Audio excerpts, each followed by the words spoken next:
Washington Presidents Donald Trump and Vladimir Putin of Russia discussed efforts to forge peace in war-torn Syria during an hour-plus phone call Tuesday. Trump called it a great call Tuesday afternoon as he left the White House to spend Thanksgiving in Florida. Noting the call's length, he said he and Putin spoke very strongly about bringing peace to Syria and very strongly about North Korea. The White House said Iran, North Korea and Ukraine also were on the agenda. Trump's phone call with the Russian president came a day after Syrian President Bashar Assad met with Putin in Russia to discuss new peace initiatives drafted by Russia, Turkey and Iran. The meeting was unannounced, and the Kremlin did not make it public until Tuesday morning. President Trump timeline, appointments, executive orders guide to actions in first 200 days. Putin hosted Assad at the Black Sea resort town of Sochi ahead of a summit this week with those countries, which have taken an increasingly prominent role in diplomacy with Syria, while the United States has put Assad's fate on the back burner.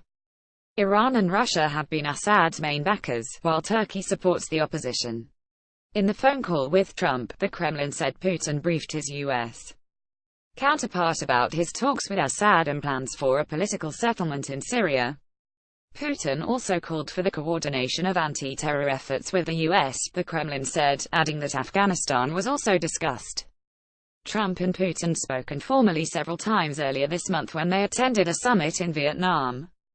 They agreed on a number of principles for the future of Syria. Moscow released footage of Assad warmly embracing Putin, and Assad thanking Russia for its military intervention 2 years ago that he credited with saving Syria.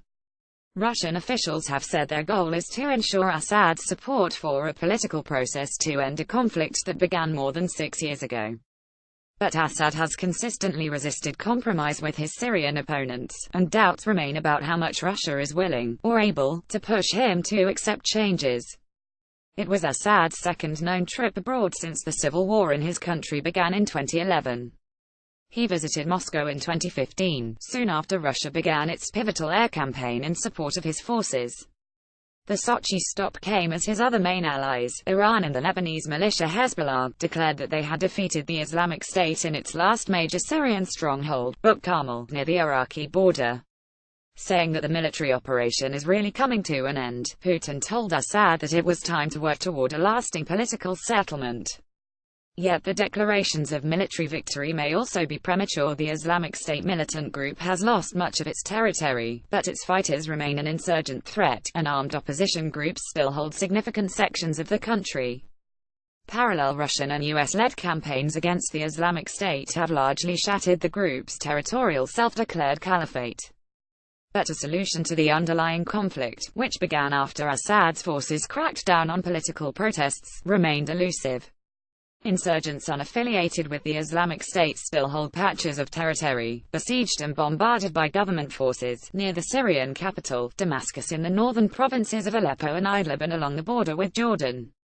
Additionally, tens of thousands of people are missing, including civilians believed to be detained by the Syrian government. 12 million Syrians, about half the population, have been driven from their homes. On Tuesday, the Syrian Network for Human Rights, which tracks war casualties through a database of victims identified by name, said that since March 2011, at least 26,446 children had been killed in the conflict, a vast majority by government forces. The main thing is to move to political processes, Putin told Assad, according to Russian state news media. I am pleased to see your readiness to work with everyone willing to establish peace and find solutions. Assad, who embraced the Russian leader and shook hands with a row of generals, replied, "We must admit that the operation made it possible to advance the process of political settlement in Syria." The United States and other international opponents have largely backed off the long-standing demand that Assad step down and have signaled willingness to accept a political transition that left him in power for at least some amount of time. But that remains unacceptable to many rebels and political opposition groups, and Assad has been accused in European courts of presiding over larger-scale war crimes. On Monday, Riyad Hijab, who headed the main Western-backed opposition group for the past 2 years, resigned without giving any explanation. His higher negotiating committee had been attending the long-stalled talks sponsored by the United Nations in Geneva. Russian state news media outlets said the Kremlin supported efforts by Saudi Arabia, which hosts the opposition committee, to reorganize the opposition, presumably an effort to recruit a committee that would agree to new parameters. A new round of talks in Geneva is scheduled to begin Tuesday. Putin then plans to host what he calls a Syrian People's Congress in Sochi on December 2. Initial plans for the meeting called for inviting 33 Syrian opposition groups, some tolerated by Damascus, as well as Kurdish groups, a much broader range than those included in the Geneva process. The meeting was postponed once over Turkey's objections to inviting Kurdish groups that it sees as allied with Kurdish separatists in Turkey.